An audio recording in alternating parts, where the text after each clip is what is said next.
بسم اللہ الرحمن الرحیم۔ میرے عزیز مسلمان بھائیوں اور ناظرین کرام، اس سال لاک ڈاؤن کرفیو کی وجہ سے عید الفطر کی نماز کے سلسلے میں لوگ بہت زیادہ پریشان ہیں اور آئے دن لوگ اس بارے میں پوچھ رہے ہیں کہ کیا کیا جائے، نماز کس طرح ہو، نماز کس طرح پڑھی جائے۔ لہٰذا اس میں کوئی گھبرانے کی بات نہیں ہے۔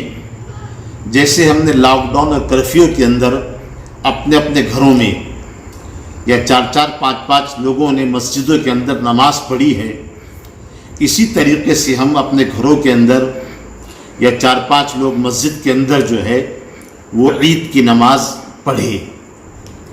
لیکن جیسے جمعے میں 4 مرد ہونا ضروری ہے نماز کے لیے، ایسی عید کے لیے بھی 4 مرد کا ہونا ضروری ہے۔ جمعے کی نماز میں خطبہ واجب ہے، عید کی نماز میں خطبہ واجب نہیں بلکہ سنت ہے۔ خطبہ پڑھے جب بھی ٹھیک اور نہ پڑھے جب بھی عید کی نماز ہو جائیں گی۔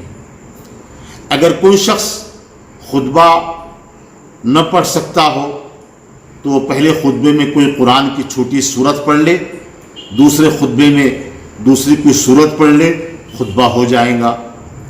صرف عید کی نماز میں 6 زائد تکبیریں ہیں، اس کے علاوہ اور کچھ بھی نہیں ہے۔ 6 زائد تکبیریں کس طرح ہے وہ اپنے یہاں کے علماء سے یا فون پر مفتیان سے پوچھ لے کس طرح 6 زائد تکبیریں کہی جائیں گی۔ عید کی نماز کے بعد لوگوں سے مصافحہ معانقہ بالکل نہ کرے، کسی کے گھر پہ ملاقات کے لیے نہ جائے، بلکہ جہاں تک ہو سکے اپنے گھروں میں رہے اور اپنے گھروں میں رہ کر لوگوں کو عید کی مبارکباد دے۔ اللہ ہم تمام کو عمل کی توفیق نصیب فرمائے۔